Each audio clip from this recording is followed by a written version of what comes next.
back, everyone. My name is Patrick. You're watching the Fanatic Rundown. Well, this one didn't go the Oilers' way tonight, but at least they can leave Dallas with a split, heading home to Edmonton for games 3 and 4.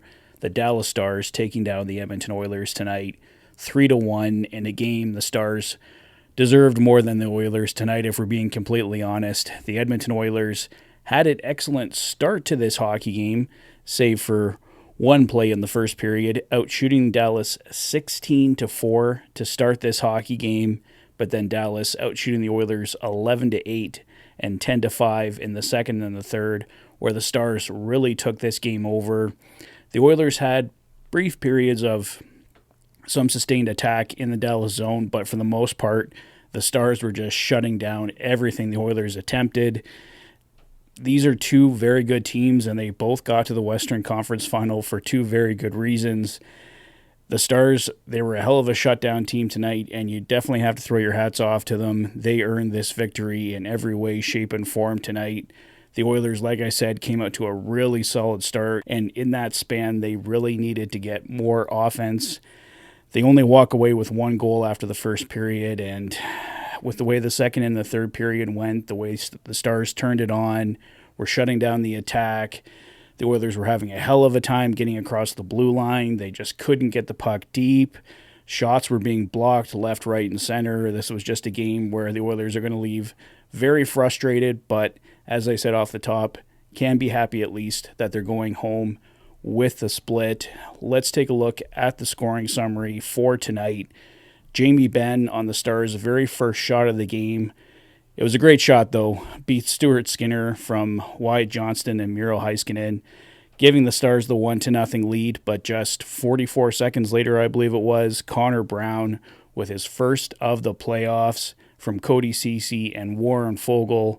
Beautiful move, ties the game 1-1, and how much we've been preaching about getting depth scoring from the Oilers. That fourth line, I think they had a very strong hockey game tonight. Like I said, Connor Brown getting his first of the playoffs, but they were creating stuff all over the ice tonight for the Oilers. They looked really strong, and frankly, I think they've been outplaying the Oilers' third line, so something to monitor here going forward. We know Adam Henrique is very close to returning for the Oilers. He did take the pregame skate tonight and skating and warm-ups, but didn't take the line rushes, and that was the final sign that Henrique wasn't coming back. But head coach Chris Knobloch did mention that they want Henrique back by Game 3, or it looked like he was going to be ready at least by that point. He was mentioning he was at like 98% the other day, so we'll see what happens there, but it may be somebody coming off the third line, not the fourth line, to bring in Adam Henrique, especially again after the effort that fourth line put forth tonight for the Oilers. No scoring in the second period, but Mason Marchment and Esa Lindell at .341 and 17:57, finishing this one off for the Stars. The Esa Lindell goal was an empty net goal at 17:57, and I was not happy with that one. We all knew the Oilers were going to pull their goalie down 2-1, but wait till you have possession of the puck. It wasn't in the dying seconds. There was a decent amount of time left on the clock.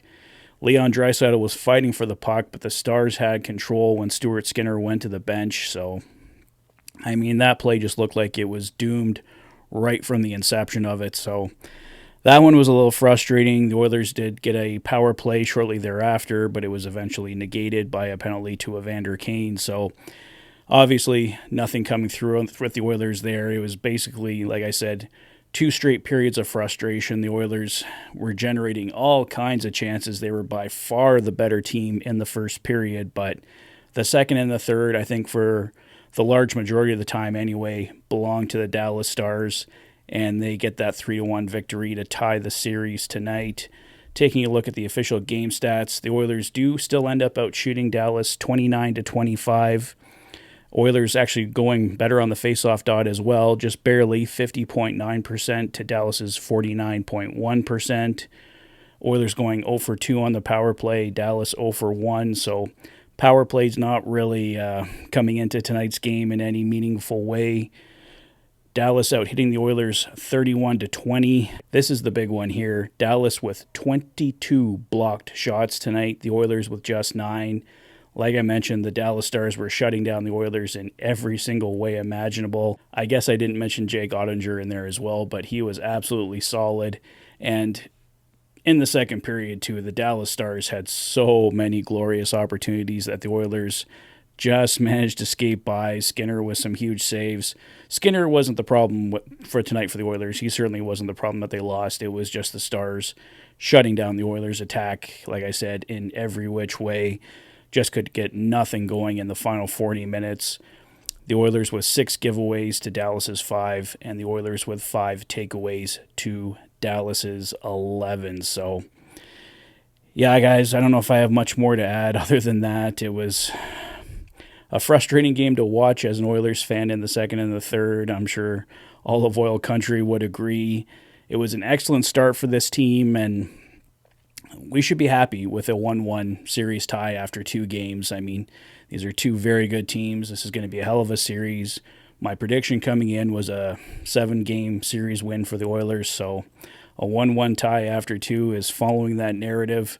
Hopefully the Oilers going home here for games 3 and 4 can use that home crowd to their advantage. If they could get a couple wins here, go up 3-1, that would be absolutely amazing. But we'll see how the series goes here. I don't feel like the Oilers played terrible. They were just got to find a way to get around Dallas' system there. I'm sure head coach Chris Knobloch will make some adjustments before Game 3, and I also imagine we will be seeing Adam Henrique inserted into the lineup for Game 3. And right now, like I said, I'm thinking somebody off the third line's probably got to go there. Maybe a Ryan McLeod. I don't know if Warren Fogle. I don't know. We'll see how it goes, guys. But right now, I wouldn't touch that fourth line of Janmark, Carrick, and Brown. They were generating chances tonight. Connor Brown getting the lone Oilers goal, and they look solid. So I don't know if I'd be breaking that line up going into Game 3. But we'll see what happens here going forward. Game 3, Monday, Rogers Place. Let's hope the Oilers can get back out in front of this one. Let me know your thoughts on Game 2 in the comment section below. If this is your first visit to the channel and you like what you see, please consider liking and subscribing for all the latest Oilers content. You've been watching the Oilers Fanatic. Thanks for being a fan.